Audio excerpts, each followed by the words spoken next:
ഡൽഹിയിലെ തിരിച്ചടിക്ക് പിന്നാലെ ആം ആദ്മി പാർട്ടിയിൽ പ്രതിസന്ധി രൂക്ഷം.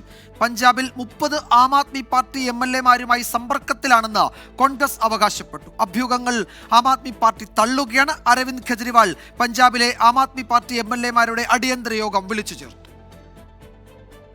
ഈറ്റില്ലമായ ഡൽഹിയിൽ അടിപതറിയത് ആം ആദ്മി പാർട്ടിയുടെ നിലനിൽപ്പിന് തന്നെ ഭീഷണിയാകുന്നുവെന്നാണ് പഞ്ചാബിൽ നിന്നും വരുന്ന റിപ്പോർട്ടുകൾ. പഞ്ചാബിലെ ആം ആദ്മി പാർട്ടിയുടെ 30ഓളം MLA-മാർ കോൺഗ്രസുമായി സമ്പർക്കത്തിലുണ്ടെന്നും അവർ പാർട്ടി മാറാൻ തയ്യാറാണെന്നും പഞ്ചാബിലെ പ്രതിപക്ഷ നേതാവ് പ്രതാപ് സിംഗ് ബാജ്വ അവകാശപ്പെട്ടു. പാർട്ടി ആശയങ്ങളിൽ നിന്നും വ്യതിചലിക്കുന്നുവെന്നും അധികാരത്തിലെത്തി 3 വർഷം പിന്നിട്ടിട്ടും വാഗ്ദാനങ്ങളൊന്നും പാലിക്കാൻ കഴിഞ്ഞിട്ടില്ലെന്നും ആക്ഷേപമുള്ള നിരവധി MLA-മാർ ആം ആദ്മി പാർട്ടിയിലുണ്ട്.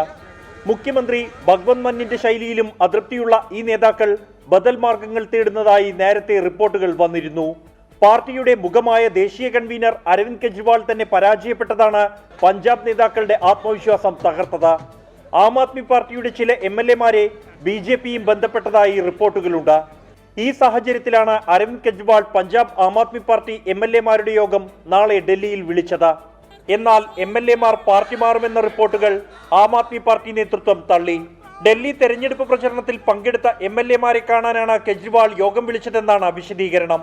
പഞ്ചാബിൽ നിന്നും രാജ്യസഭയിലേക്ക് എത്താൻ കെജ്രിവാളിന് ആലോചനയുണ്ടെന്നും ഇക്കാര്യവും നാളത്തെ യോഗത്തിൽ ചർച്ചയാകുമെന്നും അഭ്യൂഹങ്ങളുണ്ട്.